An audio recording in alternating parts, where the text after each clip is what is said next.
Sorry, I got boxes popping up everywhere that we're recording. No Um, worries.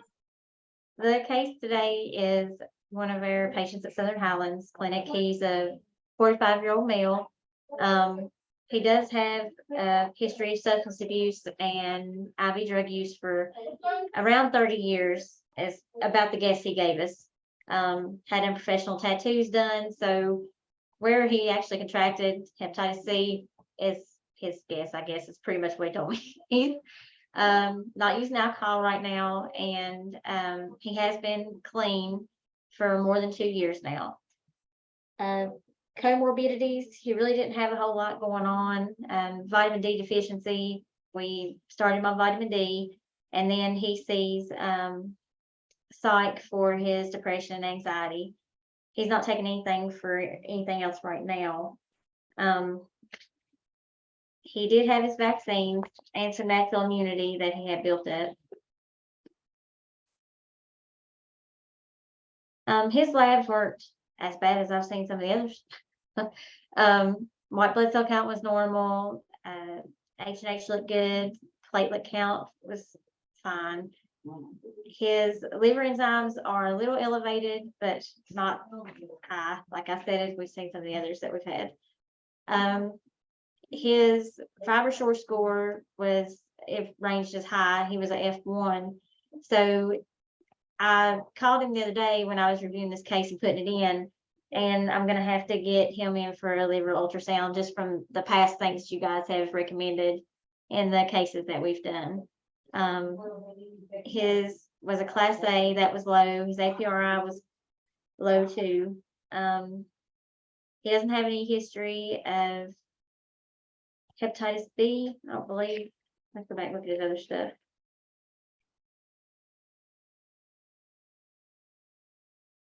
And his HIV was negative as well. He's, I guess, fairly healthy for a 30-year IV drug user. And he's also genotype 2B. So, my favorite go-to is Maverick because it's shorter and I have a better chance of getting them 8 weeks than 12. So I guess I'm ready for everybody else to tell me what else I need to do.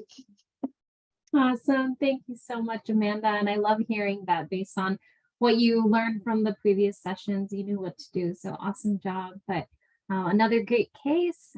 Anyone with clarifying questions or comments before we jump into the recommendations?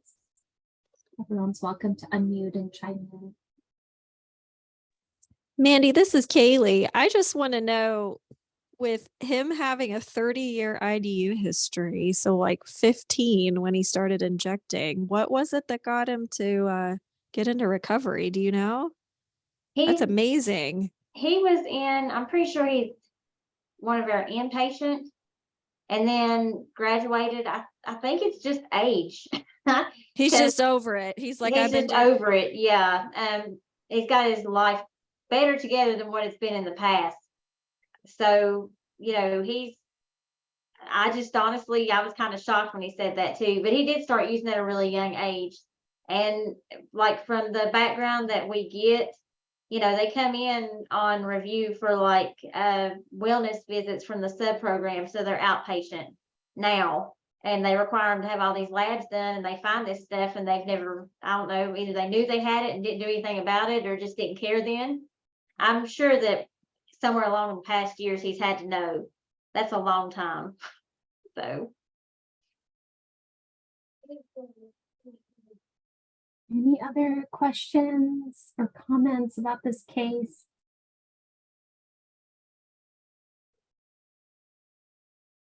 All right, and any recommendations, feedback on this case for Mandy?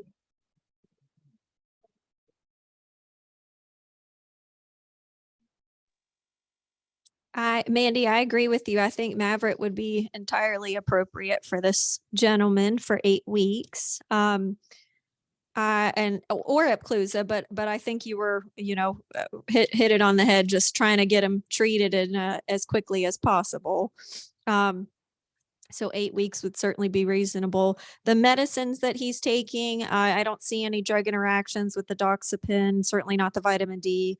or the Remeron. So he should be okay from that standpoint. And a couple comments I just wanted to make, just because, again, this is a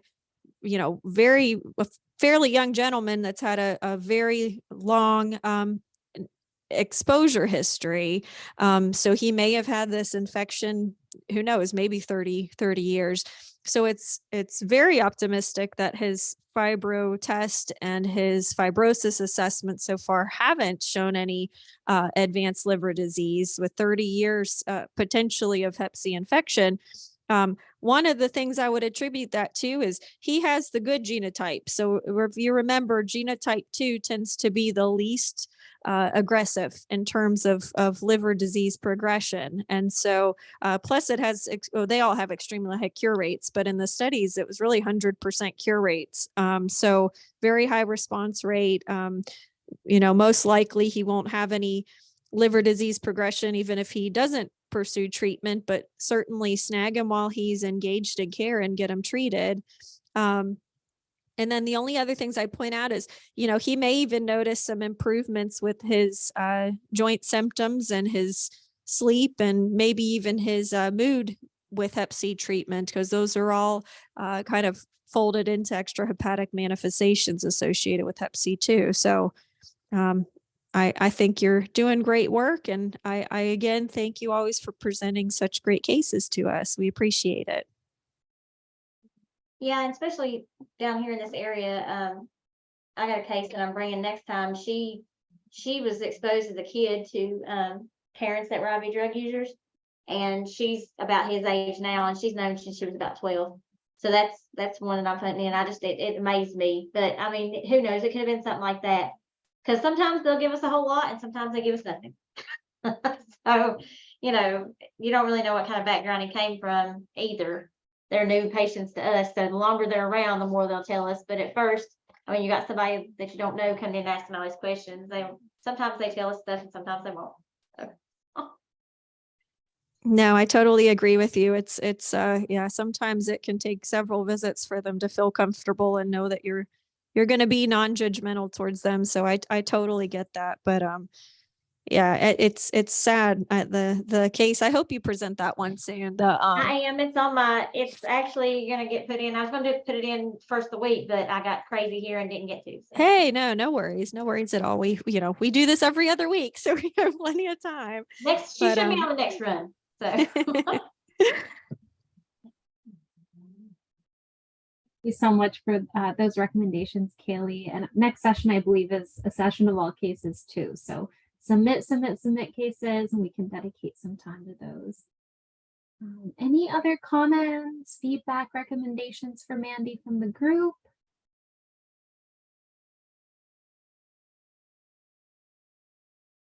All right. Long echo pause. I just don't want to rush anyone.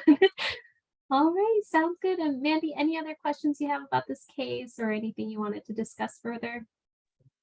No, that's it. Just even after all this time seeing y'all, still nervous. Oh no, you always do such a wonderful job. It's always great to have you. Y'all can't see me fidgeting under the desk in this chair. Such a great job, and we really commend you for bringing these cases, and it means a lot to us, so thank you. All right, I guess, Kaylee, I can pull up your slides for you if you prefer to do it on your end, but I vaguely remember you asking me if I can advance it on my end, and I'm happy to do so. But let me know. Yes, please, if you don't mind, because I don't have good access to my slides where I'm at right now. So I appreciate it. Oh, of course, I got you. All right. Are you able to see that okay? Yes, absolutely. Yes, thank you. And Mandy, by the way, I've been doing this for I don't even know how long, since we started doing Echo, and I still get nervous talking sometimes. So you're not alone. So you're definitely not alone. I am going to talk today. Yeah, right. I hate being the one to hear myself talk. So I totally feel you on getting fidgety. But today I'm going to talk about Hep B vaccinations. You can advance the slide. So just some objectives for today. I'm going to briefly review Hep B transmission modes. We probably harp those on you guys pretty heavily, so I won't spend too much time talking about that. I'm also going to provide some brief epi data, including Hep B epidemiologic data in Appalachia, and then discuss Hep B vaccination strategies, review the various vaccine formulations available, and describe approaches to improve Hep B vaccination uptake. Next slide. So transmission modes, basically Hep B virus is present in all body fluids except for stool. It's highly contagious. It can remain infectious for 7 days outside of the body. It's 5 to 10 times more infectious than Hep C and 100 times more infectious than HIV. So it's far more stable at room temperature. It's highly concentrated in an infected person's blood, so it's spread very easily through bodily fluids. Modes of transmission, percutaneous or mucosal exposure, through sexual contact with an infected person, through perinatal transmission from an infected mother to newborn. And I don't know why I put foodborne down there. I must have been like half asleep, but ignore that. This is not something that's foodborne. Apparently I was thinking Hep A, I don't know. Anyway, incubation period, 6 weeks to 6 months. Next slide. So some epidemiology. In endemic areas, we most commonly see Hep B transmitted vertically, so from mom to baby, or horizontally. So typically from a close interpersonal contact, like an infected household contact, usually a child to child through kind of sharing personal items, infected child to uninfected child during the first 5 years of life. 9 out of 10 infants that are exposed to Hep B will develop chronic infection. And because so early that they have established infection, there's a high likelihood of development of sequelae such as cirrhosis or HCC in their lifetime. That risk of transmission goes down as the child gets older. So children less than 6 who are exposed to Hep B have about a 50% chance of developing chronic infection. And again, it's a lot higher the younger that they are because their immune system is underdeveloped. Almost all children 6 years and older, as well as adults who are infected with Hep B, recover completely, and they actually don't develop chronic infection. There's, and this is most likely a very low underestimate. It's probably closer to 2 or 2.2 million, but about 850,000 people in the US estated to be living with Hep B. 70% are unaware of their diagnosis, which is pretty crazy, but a lot of times it's asymptomatic. We tend to see Asian Americans and Pacific Islanders as the racial ethnic groups most heavily affected by Hep B virus, which is interesting because they represent about 5% of the US population, but they represent about half of all persons living with Hep B in the US. So about 1 in 12 Asian Americans and Pacific Islanders in the US are living with Hep B.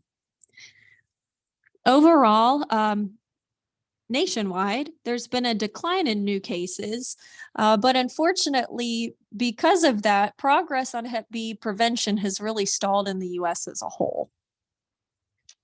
Next slide, please.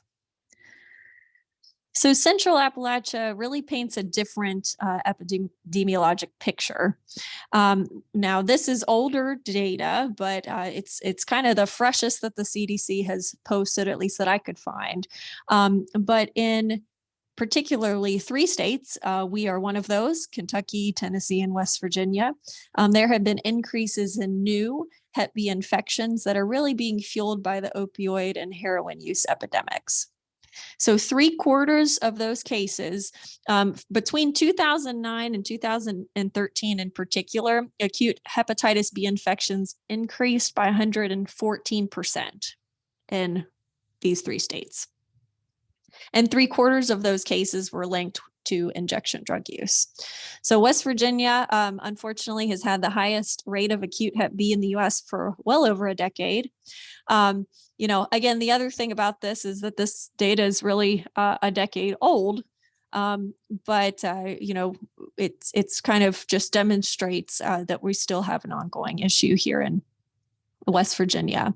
It has been kind of noted that in West Virginia, in particular, with prevention efforts, Hep B has started to decline steadily since 2016.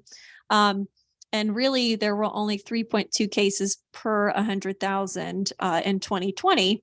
But there was also another virus that kind of took precedence during that time, and kind of took up time for demand for public health response. So fewer case patients were probably contacted for interview, and that may have just been an underestimate.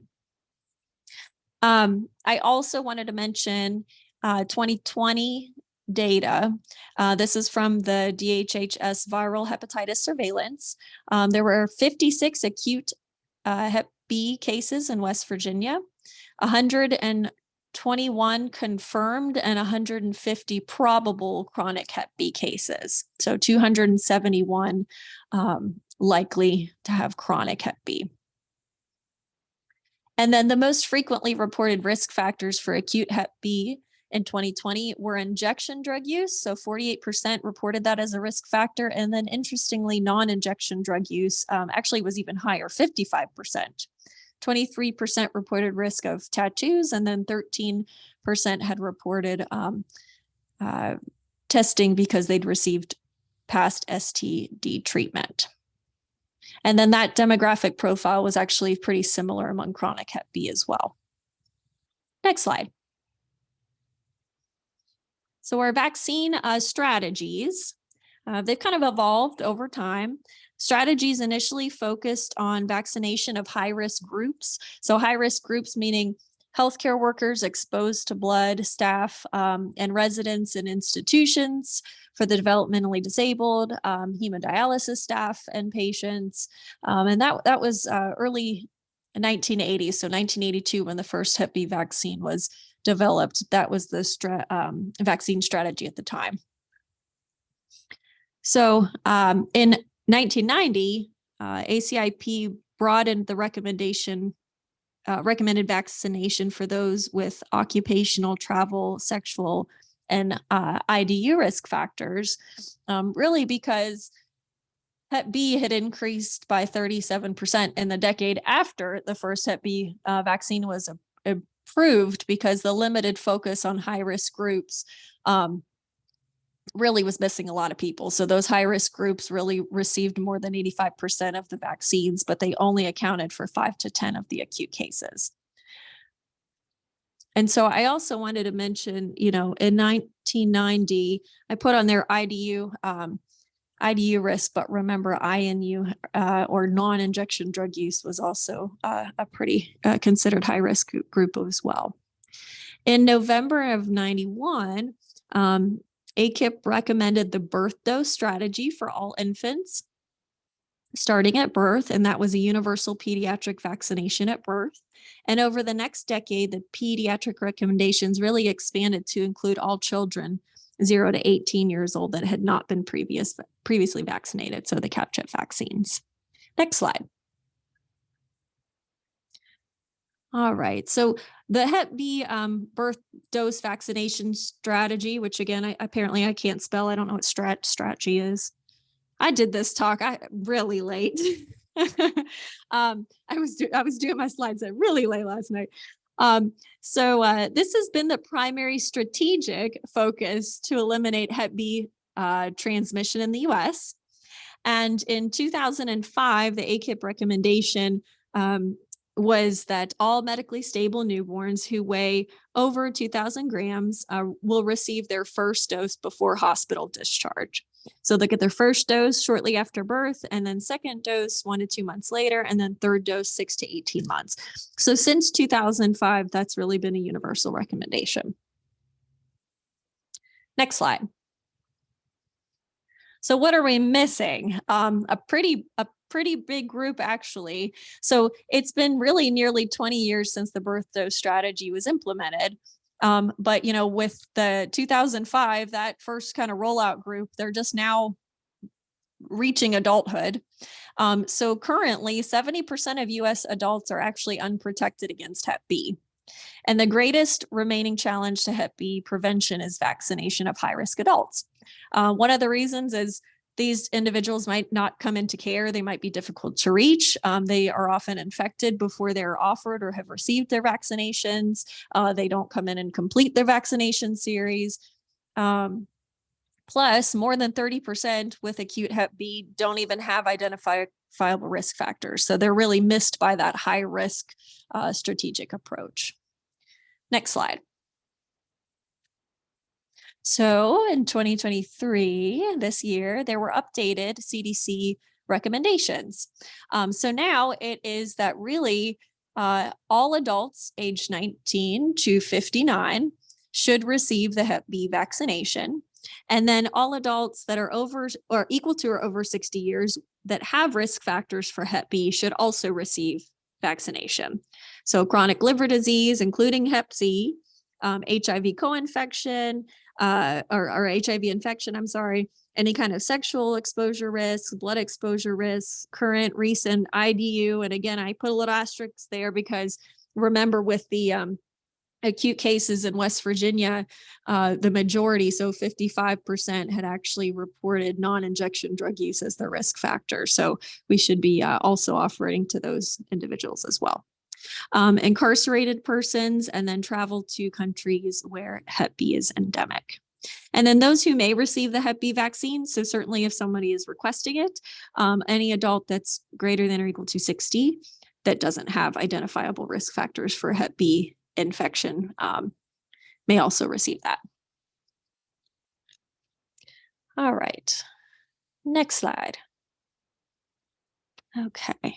So I just threw this on here just to kind of show that we have several Hep B vaccines to choose from. There are 4 that are kind of the standard 3-dose regimen at 0, 1, and 6 months. And then there's also another Hep B. It's contains an immune adjuvant, and it's 2 doses, so at 0 and 1 months. Next slide, please. So the dosing schedule, and I know this is super hard to read.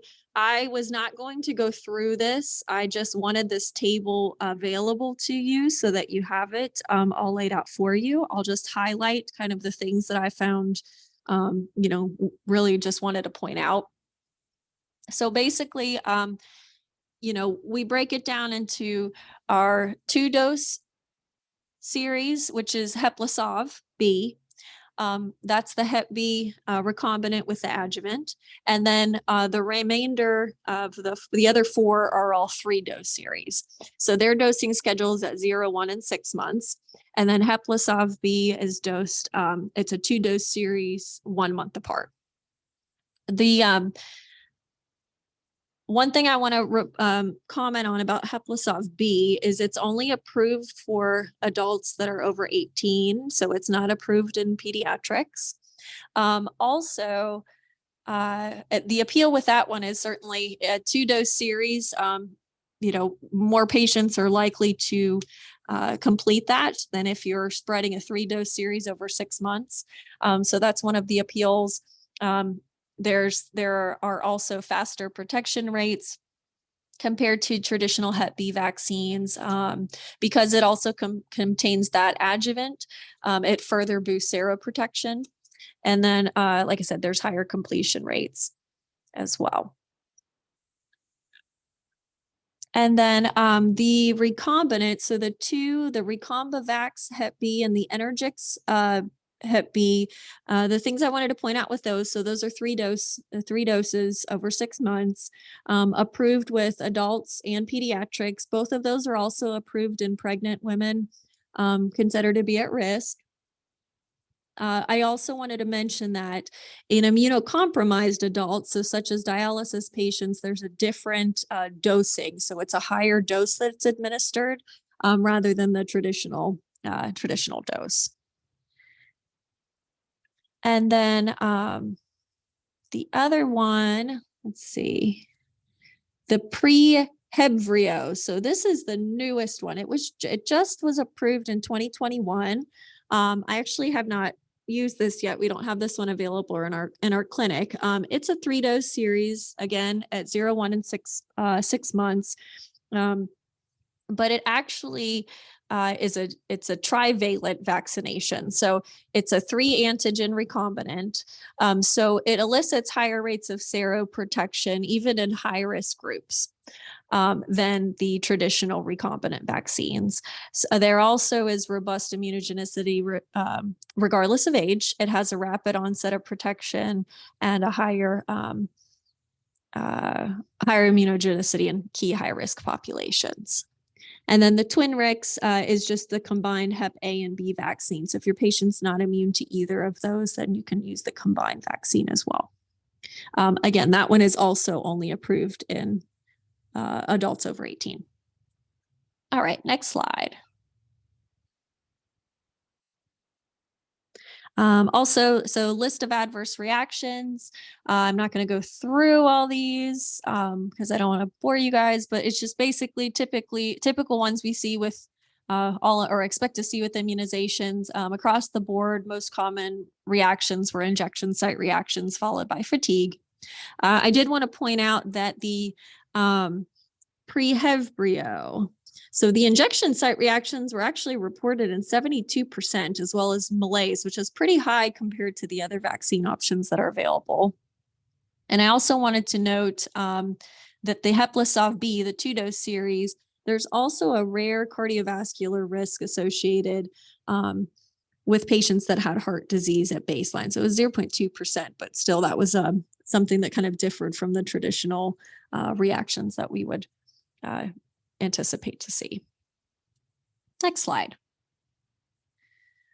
Special considerations. So just understand contraindications to any Hep B vaccines if the patient's had a severe allergic or hypersensitivity reaction to yeast, Hep B vaccines, or any component of the formulation. And actually, I want to take that back because Hep-B is not, it actually doesn't have yeast in that formulation. So you should still be able to use that one. Pregnancy, I mentioned this already, but Recombavax, Hep B, and Energix B are recommended. Twinrix, Hep-B, and Prehevrio aren't recommended, and that's just due to lack of data. And then also understand that there may be a reduced response with immunosuppressive medications and SEDS or acetaminophen. There's kind of some conflicting data about that, but potentially you may lower immune response if those are taken before the vaccine. So just understand that as well. Next slide. And then I wanted to include cost, just because that's, pretty big deal a lot of times. And I want to point out when I made this table, I was only looking at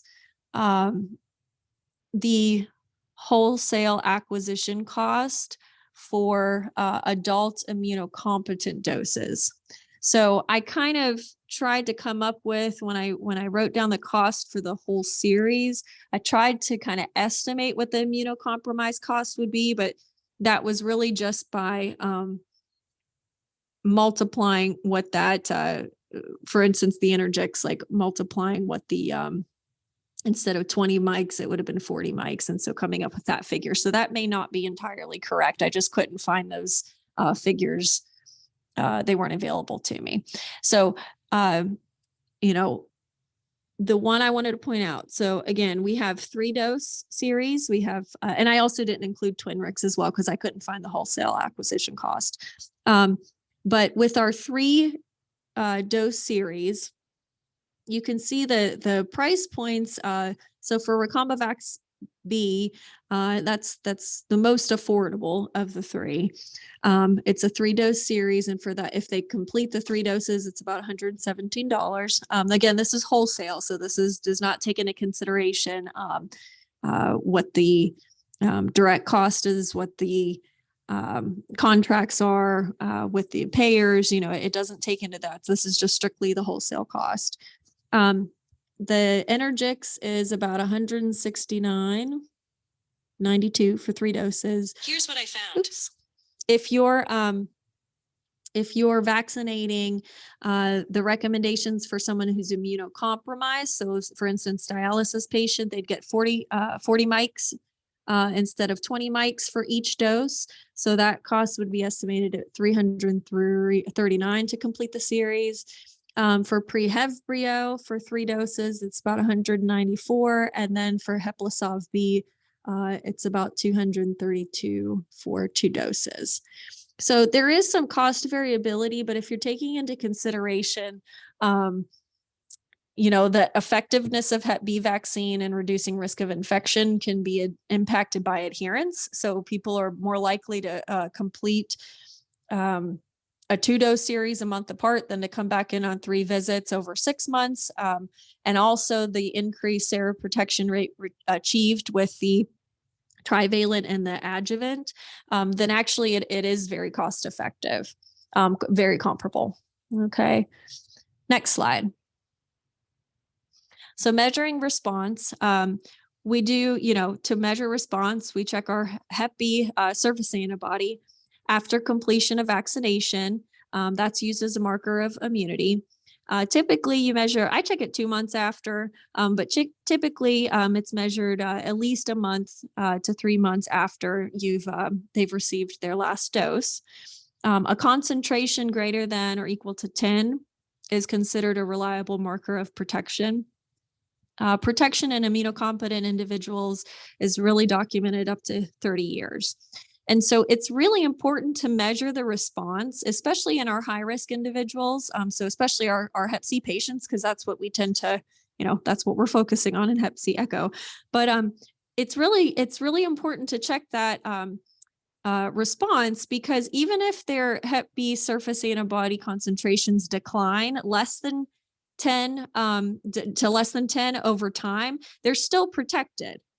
So if you don't bother to check that, and then someone checks it 10 years from now and it's less than 10, you're going to think that they need revaccinated. They don't actually need revaccinated, because remember, protective vaccine efficacy is not only related to induction of those surface antibodies, but it also involves the induction of memory B and T cells. So if somebody does come in contact with the Hep B virus, that memory will be induced. So you don't necessarily have to revaccinate, but that's really only if you have a documented complete series on file, even if their titers are a little bit lower than 10. Next slide. So what about non-response? So we have non-responders, meaning they didn't mount any immune response or any surface antibody following complete vaccination, or are hypo-responders, meaning that despite completing a full series, whether it be the 2 doses or the 3-dose series, that they didn't mount an antibody response greater than or equal to 10. So remember, Hep B vaccination is recommended and effective in most individuals, but about 5 to 15% may not respond. There's a number of factors that can play into that: smoking, older age, obesity, chronic illness like diabetes, immunocompromise. So consider assessing your patients for non-response. And then next slide, you can go to the next slide actually. And then if you do find somebody that's either a hypo responder or a non-responder, you can either try to revaccinate them using the 3-dose series at a double dose. There's also, particularly with HIV infected individuals, you can also vaccinate them with a 4-dose series rather than the 3-dose. Or you can try using the 2-dose series that has the immune adjuvant to try to boost a better response. Next slide.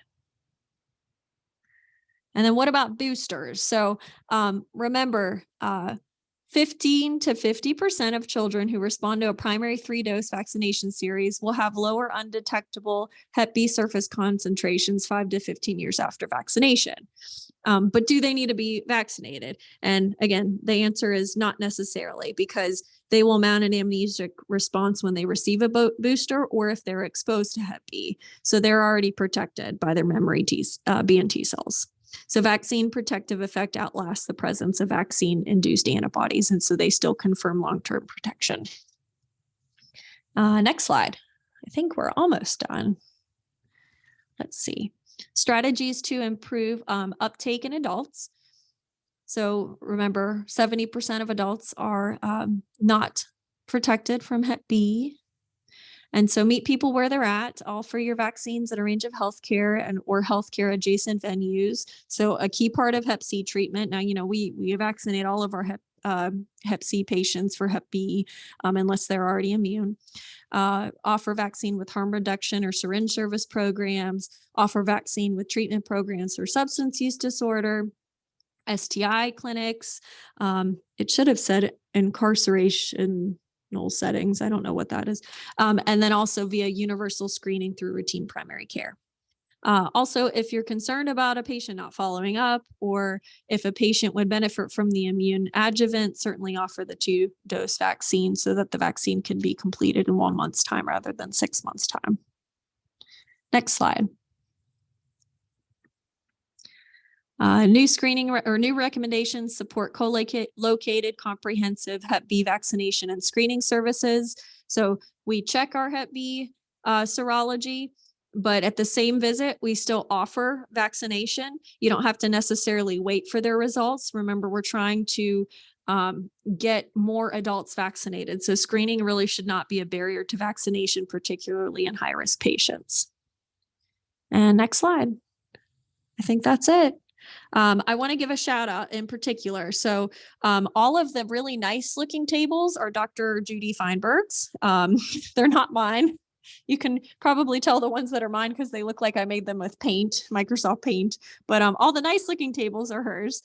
And then also I want to definitely shout out to the pharmacists at West Virginia University Health System, the Antimicrobial Stewardship Committee. They had comprised an executive summary that they presented at a stewardship meeting last year to kind of show cost effectiveness and responsiveness for the Heplisav B so that we could have it available in our clinics. And so a lot of the information in terms of the dosing schedule and the cost also kind of was pulled from some of that summary as well.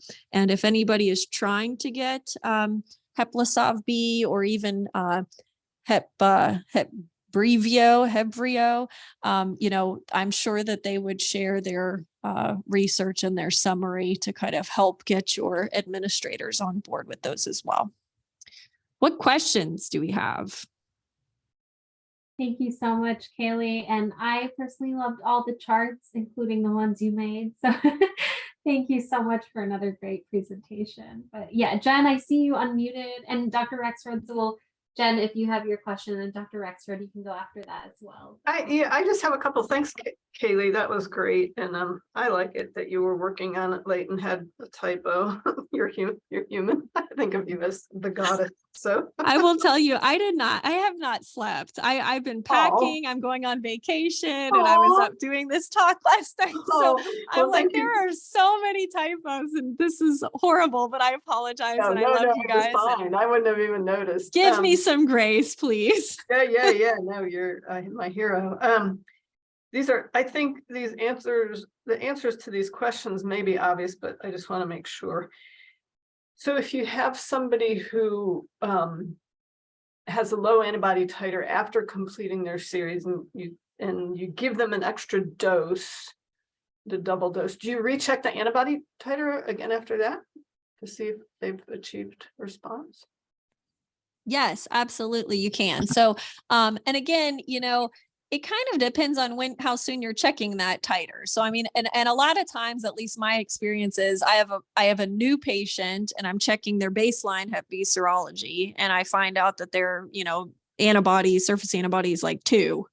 And so, the question becomes, are you going to just boost them or are you going to just restart the whole vaccine series? We have Heplisav B now that, that's really been a game changer for my patients, I guess, more so just because if they fall out of care, at least I can typically get that both of those vaccines in them before I lose them. And it does have a higher seroprotection rate than the traditional recombinant series, other than the trivalent. They're about equal. So that's what I choose to do with my patients that kind of have a hypo response or a non-response, is I vaccinate them with Heplisav. Okay, that was my second But question. yes, I would recheck their, if you do give them a booster, recheck their surface antibody. Like I said, I do it 2 months. Sometimes 1 month seems a little bit too soon to me. So I kind of wait 2 months. Okay. Okay. Yeah, and that was my second question. Sometimes I run into these adults who I think should have been in the window to have gotten the primary series as an infant, but they don't have antibodies. And so it's okay to just, and they don't have a record of their vaccine. Yeah, no, absolutely. It's okay to it's okay to go ahead and give them a whole series. I don't want to deter people from giving a full series or hesitant. It's more so just from, a cost standpoint. Because my practice, to be honest, my personal practice is that my first visit, I do that. I go ahead and give them a vaccine, Hep B vaccine, and I check their serology same day, because then at least they've gotten 1 dose. And if I don't see them again or see them for a while, at least I've started that series. So that's my practice. Now, is that the most cost effective? Probably not. But you know what? We see high risk patients, and our Hep C patients, they're high risk. So I think it's certainly justified.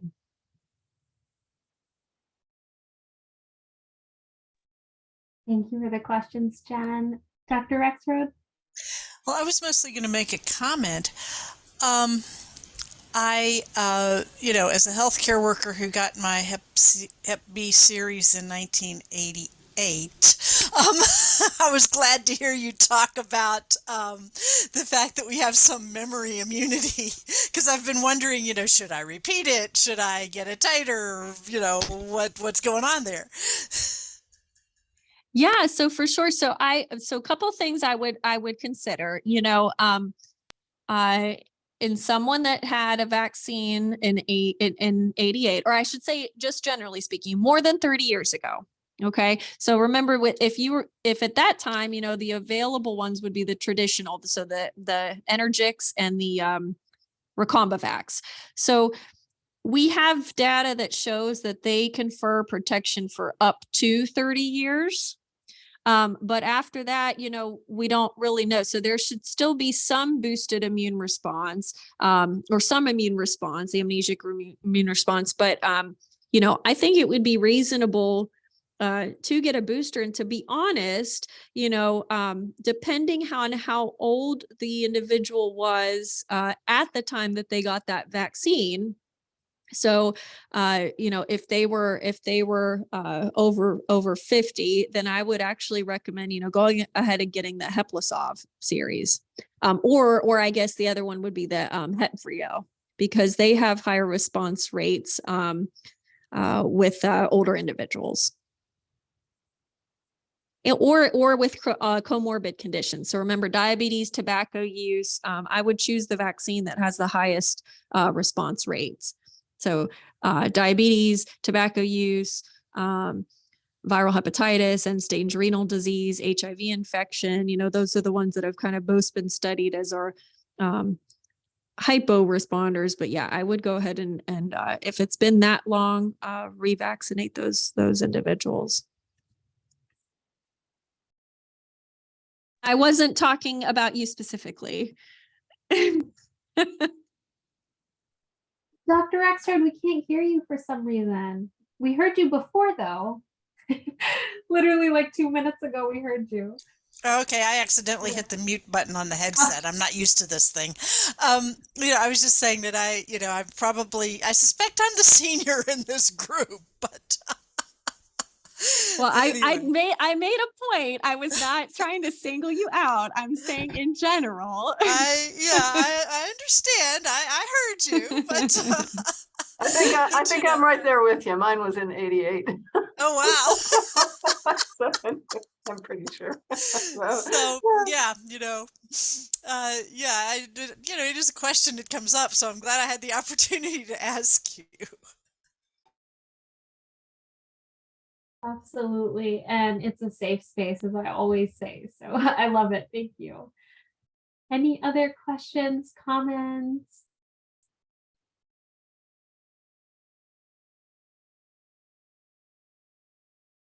Haley, I wish I had prepared that case. I don't think I could do a thumbnail presentation of him, but that 30-year-old man who I had recently, who was negative for Hep C, but appears to have chronic Hep B. And you provided me what do we call those, rapid consults offline. And I tried to get him scheduled with gastroenterology. I've been meaning to call him and follow up because he was grossly insulted that I couldn't treat him for hepatitis B, and that it might just be something that they observe. And so anyway, those are the only details I can remember, but it was an interesting case for me. So thanks for your help on that. You know what, Jen, I know this is Hep C and HIV echo, but if you want to present him, and that way we can all go through it together, we can, because it is very algorithmic. I mean, we always recommend GI or ID referral, but it is very algorithmic. So if it is more monitoring and not necessarily treatment, and again, this is a group, and I feel like we work very well together and we have open communication. So I would feel comfortable if you wanted to present him to us, especially if he's reluctant to go to CGI, then we can try to work through that. Or even if it is something that he truly would benefit from CGI, then we can kind of work on strategies to help convince him as well.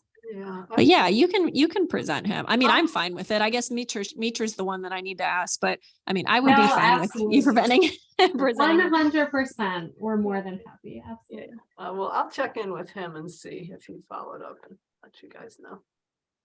It would have been just interesting, I think, for people to hear even about the referral, because if it happened to me, it's going to happen to somebody else that they run across a similar case. Yeah, for sure. Absolutely. I mean, my gosh, yeah, just even talking today, we have a lot of acute Hep B in West Virginia, but I mean, even chronic hepatitis B, we need to know how to at least follow that and what guidance would be recommended in terms of treatment. But yeah, for sure.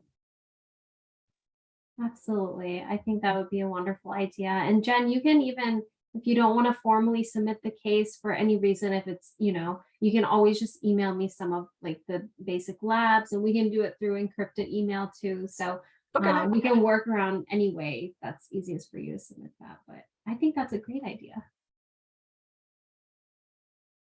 Any other questions, comments from the group?